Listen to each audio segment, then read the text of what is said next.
ونعوذ بالله من شرور أنفسنا ومن سيئات أعمالنا من يهده الله فلا مضل له ومن يضلله فلا هادي له ونشهد أن سيدنا ومولانا وصمدنا وشفيعنا محمد صلى الله عليه وسلم أرسله بالحق بشيرا ونذيرا وداعيا إلى الله بإذنه وسراجا منيرا ونصلي ونسلم على أشرف الأنبياء والمرسلين وعلى آله وأصحابه وأمته وآل بيته وأتباعه أجمعين والحمد لله رب العالمين.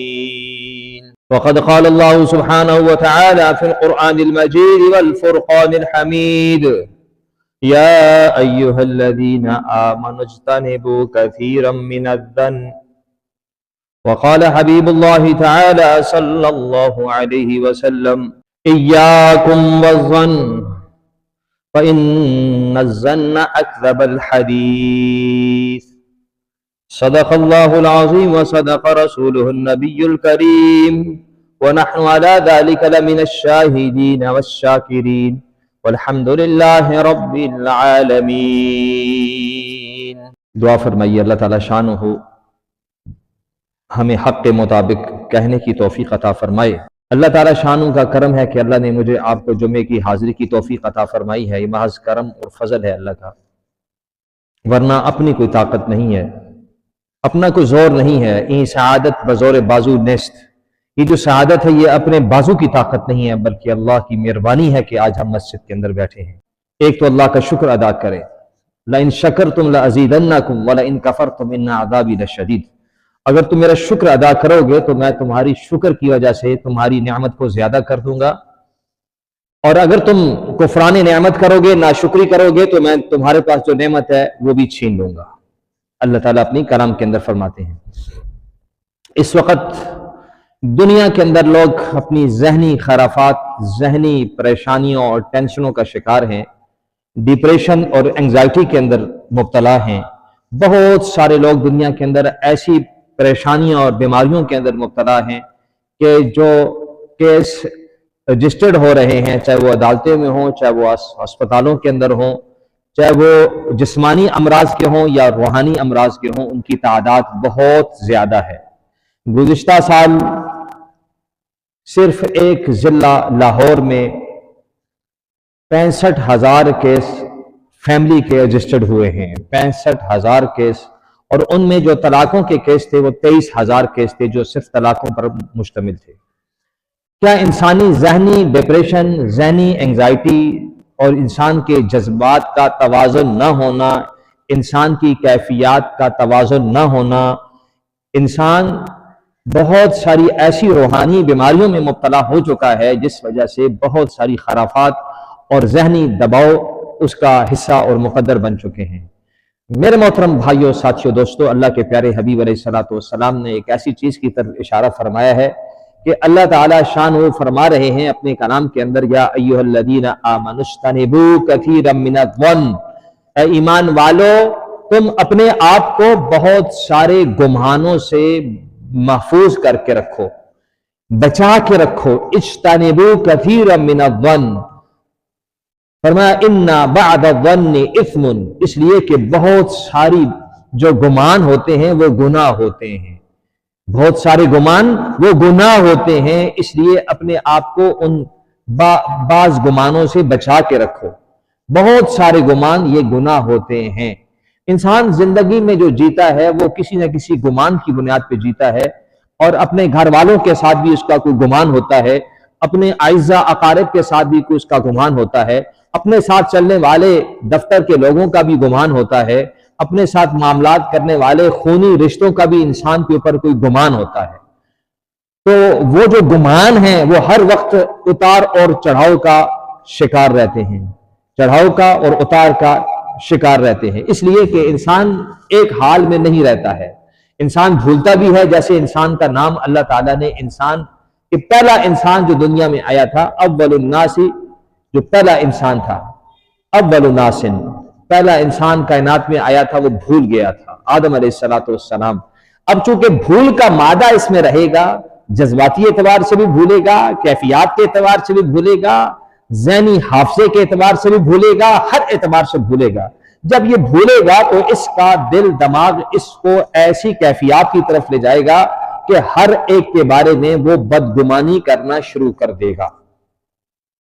جب اتار آئے گا تو بدگمانی شروع کر دے گا، حالات خراب ہوں گے، بدگمانی شروع کر دے گا۔ یہ جو بدگمانی ہے یہ شیطان کی طرف سے ہوتی ہے۔ انسان کی سب سے پہلے جو بدگمانی شروع کرتا ہے وہ بدگمانی انسان دوسرے کی نیت کے اوپر شک کرنا شروع کر دیتا ہے۔ بدگمانی کی ابتدا یہاں سے ہوتی ہے کہ دوسرے کی نیت کے اوپر انسان بدگمانی کرتا ہے کہ اس کا ارادہ یا اس کی جو نیت تھی وہ نیت شاید اس وجہ سے یہ نیت تھی، تو اس نیت کے اوپر وہ ایک عمارت تعمیر کرتے کرتے کرتے کرتے کرتے وہ سوء ظن کی طرف چل پڑتا ہے، بدگمانی کی طرف چل پڑتا ہے، اور وہ بدگمانی ایک عمارت کی طرح منزلیں اس کی بڑھتی رہتی ہیں، بڑھتی رہتی ہیں، بڑھتی رہتی ہیں، یہاں تک کہ بالکل اس شخص کے عین مخالف ہو جاتا ہے کہ جس کے بارے میں وہ بدگمانی کر رہا ہوتا ہے۔ اس لیے کہ ابتداً کبھی بھی زندگی میں انسان یاد رکھے کہ کسی کے اوپر ابتداً بدگمانی نہ کرے۔ ہاں، اس کے بدگمانی کی اگر بہت ساری چیزوں میں اظہار ہو چکا ہے، اس کی بدگمانی کے ایسے دلائل ہو چکے ہیں، ایسے دلائل سامنے آ چکے ہیں، ایسی چیزیں سامنے، شواہد سامنے آ چکے ہیں کہ یہ روز قیامت اللہ تعالیٰ کے ہاں بھی پیش کر سکتا ہے کہ یہ چیزیں ظاہر ہوئی تھی، اس لیے میں نے بدگمانی کی، اور بدگمانی کی وجہ سے میں نے ایک عمارت تعمیر کی، میں اس کے خلاف ہو گیا۔ لیکن اگر روز قیامت میں اللہ کے سامنے ان دلائل کو پیش نہیں کر سکتا، ان شواہد کو پیش نہیں کر سکتا، ان گواہوں کو پیش نہیں کر سکتا، تو پھر یہ بدگمانی ظلم ہے، اور یہ کیا ہے کہ یہ اتنا بڑا گناہ ہے کہ جس کے بارے میں آپ تصور نہیں کر سکتے۔ اس لیے کہ انسان کے ساتھ شیطان جو لگا ہوا ہے، اس نے قسم کھائی تھی کہ میں آدم علیہ السلام کی وجہ سے درگاہ مجھ سے نکالا گیا ہے، اور مجھے ذلیل رسوا کر کے مجھے جنت سے نکالا گیا ہے اور مجھے رسوا کیا گیا ہے، لہٰذا میں آدم علیہ السلام اور ان کی اولاد کو نہیں چھوڑوں گا۔ لہٰذا سب سے پہلے آدم علیہ السلام کو بھول کر آئی اور جھوٹی قسمیں کھائی جا کر، جھوٹی قسمیں، اور جھوٹی قسمیں کھانے کے بعد کہا کہ آپ ہمیشہ کے لیے زندہ رہیں گے، ہمیشہ کی زندگی آپ کی رہے گی، ہمیشہ اس جنت میں رہیں گے، اور کبھی بھی آپ کو ان نعمتوں سے محروم نہیں کیا جائے گا، لہٰذا یہ جو دانہ ہے، یہ درخت ہے، اس درخت کے پاس چلے جائیے اور اس کا پھل کھا لیجئے جس کا اللہ تعالیٰ نے منع کیا تھا، وَلَا تَقْرَبَا هَٰذِهِ الشَّجَرَةَ۔ تو جھوٹی قسمیں کھا کر اما ہوا کو مطمئن کیا، اما ہوا کے بعد حضرت آدم علیہ السلام مطمئن ہوئے کہ اتنی بڑی نعمتوں سے محروم ہو جائیں گے اگر یہ دانہ نہ کھایا تو۔ جھوٹی، کیونکہ اب پہلے انسان تھے دنیا کے، تو پہلے انسان کے سامنے کبھی جھوٹی قسمیں یا اس طرح کی چیزیں کبھی آئی نہیں تھی، تو لہٰذا آدم علیہ السلام اس کی جھوٹی قسموں سے متاثر ہو گئے، اور جھوٹی قسموں کی وجہ سے کیا ہوا کہ وہ اس کی باتوں میں آ گئے۔ میرے عرض کرنے کا مطلب یہ ہے کہ شیطان کی سب سے پہلے جو بنیاد رکھتا ہے وہ بنیاد رکھتا ہے بدگمانی پر، بنیاد رکھتا ہے نیت پر، اور بنیاد رکھتا ہے انسانی ارادے پر۔ اس لیے اللہ کے پیارے حبیب علیہ السلام نے فرمایا کہ ایاکم والظن، تم بدگمانی سے بچو، تم بدگمانی سے بچو، اس لیے کہ جو بدگمانی ہے کہ فَإِنَّ الظَّنَّ أَكْذَبُ الْحَدِيثِ، ساری کائنات کا سب سے بڑا جو جھوٹ ہے یہ بدگمانی ہے۔ اکذب الحدیث فرمایا، سب سے بڑی جھوٹی بات کیا ہے؟ یہ بدگمانی ہے، اس سے بچو، اس سے بچو۔ اللہ کے نبی علیہ السلام نے جو منافقین کی نشانیاں بتائی ہیں، منافقین کی نشانیوں میں سے یہ آپ نے نہیں فرمایا کہ وہ نماز نہیں پڑھیں گے۔ منافقین مسجد میں آتے تھے، صف اول کے اندر آ کر نماز پڑھا کرتے تھے۔ منافقین کی نشانی یہ نہیں بتائی کہ وہ نمازی نہیں ہوں گے، وہ تہجد نہیں پڑھیں گے۔ منافقین کی نشانی یہ نہیں بتائی کہ وہ سفید لباس نہیں پہنیں گے۔ منافقین کی نشانی یہ نہیں بتائی کہ وہ سر پہ پگڑی باندھیں گے۔ منافقین کی نشانی یہ نہیں بتائی کہ وہ روزے نہیں رکھیں گے۔ منافقین کی نشانی یہ نہیں بتائی کہ وہ اپنے آپ کو مسلمان نہیں کہیں گے، بلکہ منافقین کی نشانی بنائی فرمایا کہ ان اکذب الحدیث ان الظن اکذب الحدیث، کہ منافق سب سے بڑا منافق وہ ہوگا کہ جو بدگمانی کرے گا. کیا کرے گا؟ بدگمانی کرے گا. اس لیے اللہ کے حبیب علیہ الصلوۃ والسلام نے اللہ تعالیٰ کی طرف سے جو چیز نقل فرمائی وہ یہ فرمائی، یا ایھا الذین آمنوا اجتنبوا کثیرا من الظن، اے ایمان والو. اچھا، خطاب بھی ایمان والوں کو فرمایا ہے، خطاب ایمان والوں کو. جس کے سینے میں ایمان ہوگا شیطان بنیاد بدگمانی کی وہاں رکھے گا. ایمان والوں کو خطاب فرمایا، اجتنبوا، اپنے آپ کو بچا کے رکھو. کس سے؟ بدگمانی سے. کثیرا من الظن، کا زیادہ تر جو تمہارے خیالات ہوتے ہیں زیادہ تر یہ شیطان کی طرف سے ہوتے ہیں، اور یہی بدگمانی ہوتی ہے. اور وہ نماز کے اندر بھی آ کے بدگمانی ڈالے گا کہ شاید تیری یہ نماز، تیرا تو دھیان نہیں ہے، تیری تو توجہ ہی نہیں ہے، تیری نماز کیسے قبول ہوگی؟ تو نے وضو کیا ہے تو وضو کرتے ہوئے آپ کی جو ایڑی ہے وہ خشک رہ گئی ہے. کبھی یہ کہے گا کہ آپ نے جو وضو کیا ہے آپ کی جو کونی ہے وہ خشک رہ گئی ہے. کبھی کہے گا کہ آپ نے جو چہرے پہ پانی ڈالا ہے ہو سکتا ہے کہ صحیح طرح کان کی لو کے نیچے پانی پہنچا ہے یا نہیں پہنچا ہے. ایک خاص قسم کا شیطان ہے، اس کا نام ہے ولہان. ولہان اس کا کام یہ ہے کہ انسانوں کی عبادات کو ضائع کرنا اور شکوک و شبہات کے اندر ڈالنا. کس میں ڈالنا؟ شکوک و شبہات میں ڈال کر عبادات انسان کی ختم کرنا. تو وَمِن شَرِّ الْوَسْوَاسِ الْخَنَّاسِ، وہ وسواس اور وہ جو ذہن کے اندر وسوسے ڈالتا ہے، کہا کہ وہ انسانوں میں سے بھی ہے. من الجنۃ والناس، وہ انسانوں میں سے بھی ہیں اور جنات میں سے بھی ہیں. تو یہ وسوسہ جو پیدا ہوتا ہے، یہ وسوسہ یہ شیطان کی طرف سے پیدا ہوتا ہے، اور سب سے پہلے وہ حملہ کرتا ہے دوسرے کی نیت کے اوپر. اس کی نیت ٹھیک نہیں ہے، اس کا ارادہ ٹھیک نہیں لگتا، اس کی نیت ٹھیک نہیں لگتی. وہاں سے بنیاد پڑ جاتی ہے پھر آگے، اور وہاں سے پھر اس کی عمارت کی تعمیر ہونا شروع ہو جاتی ہے. اور یاد رکھیں کہ جب ایسا ہوتا ہے، اللہ کے پیارے حبیب علیہ الصلوۃ والسلام نے فرمایا کہ سب سے زیادہ تمہیں بتاؤں کہ قابل رحم آدمی کون ہے؟ قابل رحم آدمی وہ ہے کہ جو پہاڑوں جیسی نیکیاں لے کے آئے گا، عمل لے کے آئے گا، نیکیاں لے کے آئے گا، نیکیاں کر رہا ہوگا، نیکیاں لے کے آئے گا، لیکن روز قیامت میں سوال کرنے والے اس سے سوال کریں گے کہ آپ نے فلاں موقع کے اوپر میرے ساتھ بدگمانی کی تھی، فلاں موقع کے اوپر میری غیبت کی تھی، نیکیاں اٹھا کے دے دو بھائی، اس کو بھی دے دو. آپ نے فلاں مجلس سے مجھے ذلیل کیا تھا، اس کی نیکیاں اٹھا کے اس کو دے دو. فلاں موقع پہ آپ نے میرا حق کھایا تھا، اس کی نیکیاں اٹھا کے اس کو دے دو. یہاں تک کہ مطالبہ کرنے والے آتے رہیں گے اور اللہ تعالیٰ کی طرف سے حکم ہوگا کہ اس کی نیکیاں اٹھا کے ان مطالبہ کرنے والوں کو دیتے رہو. یہاں تک کہ پہاڑوں جیسی نیکیاں بھی لے کے آئے گا، وہ ساری کی ساری ختم ہو جائیں گی، اور اس کے بعد مطالبہ کرنے والے تو باقی ہوں گے. اللہ فرمائے گا کہ ان کے اب گناہوں کو اٹھاؤ اور اس شخص پر ڈال دو، یہاں تک کہ اس کو جہنم میں رسید کر دیا جائے گا، جہنم میں بھیج دیا جائے گا. میرے محترم بھائیوں ساتھیوں دوستو، اس لیے فرمایا کہ اللہ کے حبیب علیہ الصلوۃ والسلام نے کہ بدگمانی سے بچو اور سوء ظن، اور انسان اللہ کی ذات کے ساتھ بھی کبھی بدگمان نہ رہے. اللہ کی ذات کے ساتھ اللہ مہربانی کرے گا. اللہ تعالیٰ نے اگر کسی کو مسجد میں آنے کی توفیق دی ہے، کسی کو اللہ نے نیکی کی توفیق دی ہے، کسی کو اللہ تعالیٰ شان ہونے اگر عمل کی توفیق دی ہے، تو اللہ تعالیٰ کی طرف سے رضا ہے. اللہ نے توفیق دی ہے، اللہ کی طرف سے رضا ہے. تو اللہ کے ساتھ بھی بدگمانی نہ کرے. اللہ کے حبیب علیہ الصلوۃ والسلام نے فرمایا، اللہ تعالیٰ شان و حدیث قدسی میں فرماتے ہیں، یا بنا آدم، اے میرے بندو، اے میرے بندو، اپنے گمان کو میرے ساتھ درست کر لو. اس لیے کہ انا عند ظن عبد بھی، میں اپنے بندے کے گمان کے اوپر فیصلہ کرتا ہوں کہ جیسے یہ میرے اوپر گمان کرے گا میں ویسے فیصلہ کروں گا. اللہ کی ذات کے ساتھ بھی انسان کا گمان وہ درست ہونا چاہیے کہ میرا اللہ میرے ساتھ مہربانی کرے گا، میرا اللہ میرے سے کرم کرے گا، میرا اللہ میرے ساتھ رحم کرے گا. رحم و کرم کسے کہتے ہیں؟ رحم کہتے ہیں جب انسان اللہ تعالیٰ سے کچھ مانگتا ہے اللہ تعالیٰ عطا کر دیتے ہیں، یہ رحم ہے. اور کرم کسے کہتے ہیں؟ کہ اللہ تعالیٰ سے انسان نہ مانگے، بن مانگے اللہ تعالیٰ کچھ عطا کر دے، اسے کرم کہتے ہیں، اسے کرم کہتے ہیں. تو اللہ کے ساتھ بھی انسان بدگمانی نہ کرے. یہ بدگمانی اتنا بڑا گناہ ہے اور گناہ کبیرہ میں سے آتا ہے.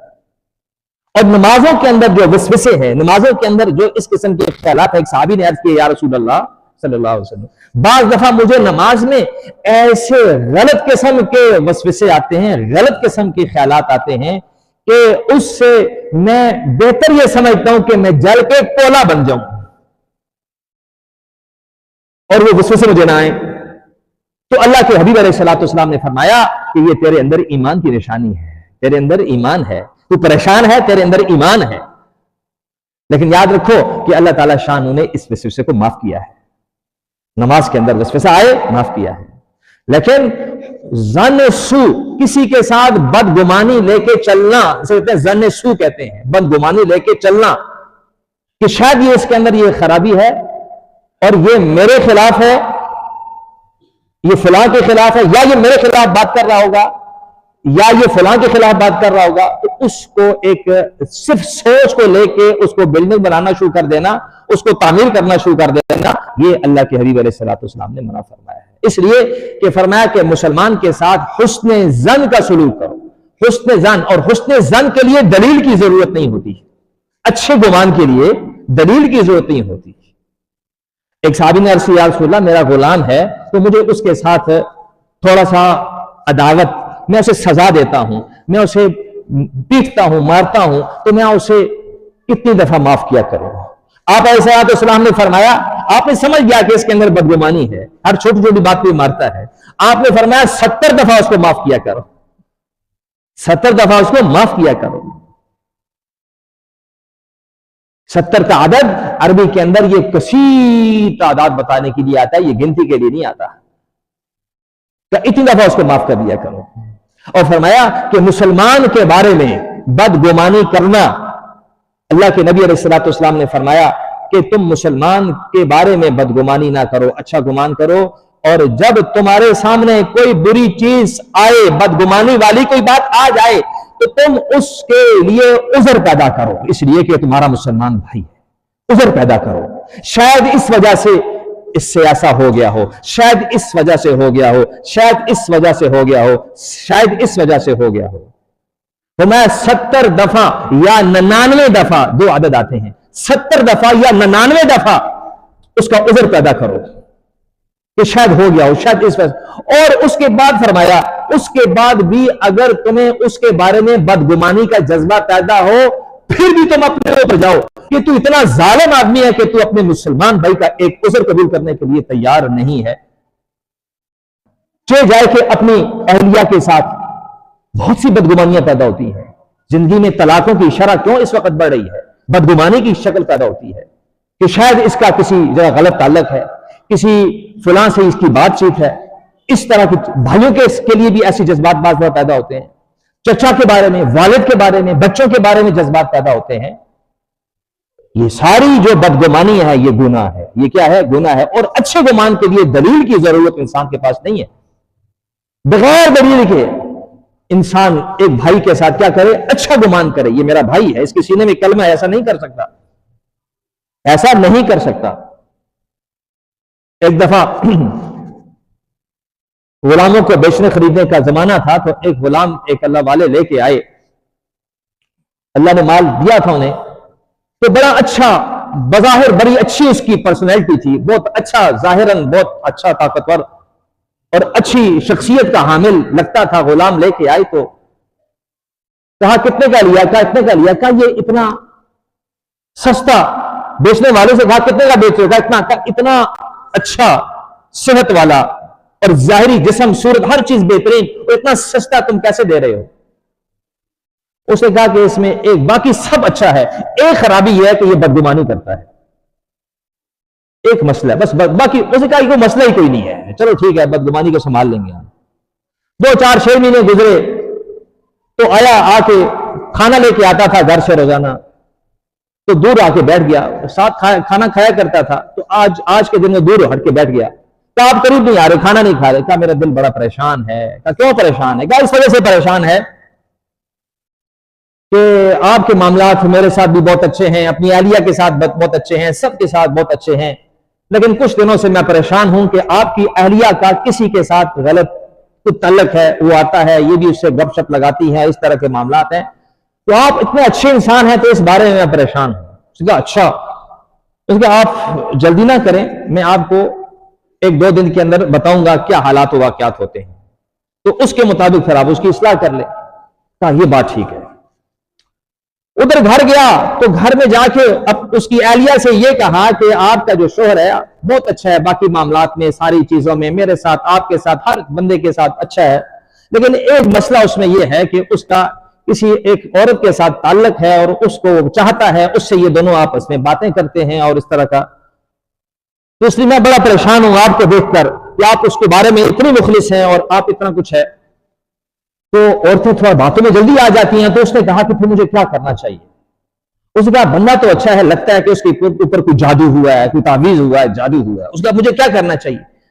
کہا آپ ایسا کرو کہ میں اس کے جادو کا توڑ تو کر سکتا ہوں، لیکن آپ نے اس کی یہ داڑھی کا جو آخری بال ہے اس کو اس طرح سے کاٹ کے دینا ہے، میں اس کے اوپر کوئی جادو کی کچھ ترتیب ایسے بناؤں گا کہ جادو کی کاٹ ہو جائے گی، جب وہ آ کے لیٹے گہری نیند میں چلا جائے اور خراٹے لینا شروع ہو جائے تو بس آپ نے وہ بال، آخری والا بال آپ نے، کہا ٹھیک ہے، ایسی بات ہی، مسئلہ ہی نہیں ہے۔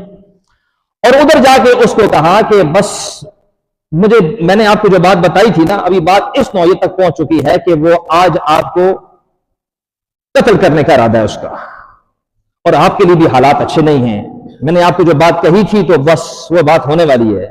آج آپ نے یہ کرنا ہے کہ ظاہر ہے آپ نے آنکھیں بند کرنی ہے اور خراٹے لینا ہے، لیکن آپ نے سونا نہیں ہے۔ اس نے کہا ٹھیک ہے۔ گھر جا کے اس نے اسی طرح آ کے لیٹا، کھانا مانا کھایا، لیٹا، لیٹ کے اس نے آنکھیں بند کی اور آنکھیں بند کر کے اس نے خراٹے لینا شروع کی، اندر سے جاگ رہا تھا۔ اب بیوی، اب اس نے اس کے بال تلاش کری تھی، میں اس کا آخری بال تلاش کروں، ہاتھ میں اس طرح تھا، اس نے فوراً اٹھا اور اس نے کہا یہ بات تو واقعی یقینی نکلی، یہ تو مجھے قتل کر رہی ہے، اور اسی وقت اس کو جناب اسی اسرے کے ساتھ اس کو کاٹ کے کیا کر دیا، ذبح کر دیا۔ اب ذبح کرنے کے بعد وہاں سے پکڑ دکڑ اٹھ کے جیل میں چلا گیا، اور جیل میں وہاں وہ بندہ اس کو ملا جس نے اس کو وہ غلام بیچا تھا۔ کہ یہاں کیسے پہنچ گئی؟ کہا کہ یہ آپ نے وہ جو غلام مجھے بیچا تھا، جو بدگمانی کرتا تھا، آپ نے کہا تھا یہ اسی غلام کی وجہ سے میں یہاں پہنچ گیا ہوں۔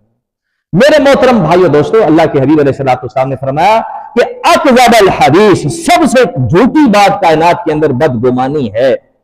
دفتروں میں بدگمانی ہوتی ہے کہ یہ صاحب کے زیادہ قریب ہے اور اس لیے اس کے پاؤں کاٹتے ہیں، شاید یہ ملتا بھی ہے، تنہائی کے اندر ملتا ہے اور ہماری شاید شکایتیں بھی لگاتا ہے، اور بعض لوگ زیادہ قریب کسی کے ہوتے ہیں اور ان کو زبان پہ کنٹرول نہیں ہوتا اور وہ باتیں بھی کرنا شروع کر دیتے ہیں۔ لیکن انسان کو جو بات سچا ہے، جو حق پہ ہے، سچ پہ ہے، اس کو اس طرف نہیں جانا چاہیے، بدگمانی کی طرف نہیں جانا چاہیے، اس لیے کہ اس کی وجہ سے اللہ کے نبی علیہ السلام نے فرمایا کہ یہ بدگمانی اکذب الحدیث ہے اور یہ کبیرہ گناہ ہے۔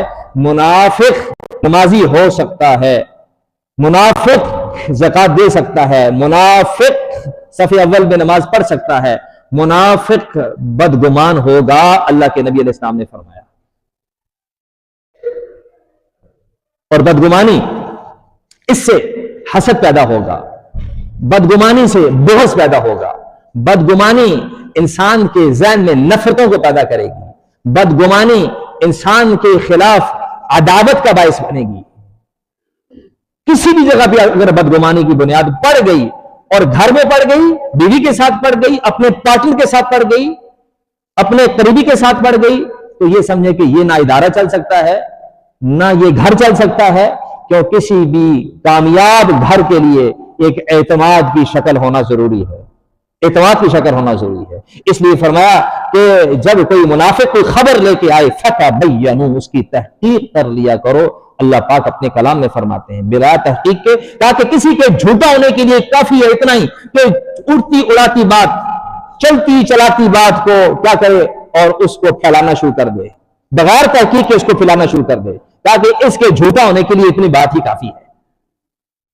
ہمارے معاشرے میں عام طور پہ جتنے بھی یہ ذہنی ڈپریشن کا شکار لوگ ہیں، ذہنی ڈپریشن کا شکار لوگ ہیں، ذہنی تناؤ کا شکار رہتے ہیں، ہر وقت پریشان رہتے ہیں، یہ وہ لوگ ہیں جو بدگمانی کا ہر وقت شکار ہوتے ہیں۔ ہر وقت بدگمانی، ہر ایک کے بارے میں بدگمانی، ہر ایک کے لیے بدگمانی۔ اور یاد رکھیں زندگی میں خدا کی قسم بدگمانی والا آدمی ترقی کرتے ہوئے کبھی کسی نے دیکھا نہیں ہے۔ اور حسن ظن والا بندہ، اچھے گمان والا بندہ، مثبت سوچ والا بندہ، اس کو ترقی کرتے ہوئے دنیا کی کوئی طاقت روک نہیں سکی، کوئی دنیا کی طاقت اس کو روک نہیں سکی۔ پاکستان کا ایک بہت بڑا وزیر ہے اور اس وقت سیٹ پہ بھی ہے، اس کے بارے میں ایک صاحب نے بتایا کہ اس نے اپنی بیوی پہ شک کرنا شروع کر دیا، تاکہ یہ بیٹی میری نہیں ہے۔ اس نے کہا مسئلہ نہیں، ڈی این اے کرا لیتے ہیں۔ ڈی این اے کرایا گیا تو رپورٹ اس کے حق میں نکلی کہ اس کی بیٹی ہے۔ کہا نہیں، کسی اور جگہ سے رپورٹ کرانی ہے۔ کسی اور جگہ سے رپورٹ کرائی تو پھر بھی ڈی این اے کے اندر اس کی بیٹی نکلی۔ اس نے کہا نہیں، کسی دوسرے صوبے میں جا کے دوسری اسپتال سے کرانی ہے. تو وہ تیسری رپورٹ آئی, تیسری رپورٹ کے اندر بھی اس کی بیٹی نکلی اسی ڈی این اے کے مطابق. پھر وہ باہر چلا گیا, جا کر انگلینڈ کے اندر وہاں سے ڈی این اے کی رپورٹ کا دوسرے ملک سے جا کے کرتے ہیں. وہاں سے جا کے ڈی این اے کی رپورٹ لی تو وہ بھی اس کے بیٹی اسی کی نکلی. تو اس نے کہا کہ یہ کیا بات ہے, اس نے کہا کہ اصل مسئلہ یہ ہے کہ جہاں میں جاتا ہوں تو میری بیوی پیسے وہاں لگا دیتی ہے, ان کو مال لگا دیتی ہے, تو وہ رپورٹ پھر اس کے حق میں جاری کر دیتے.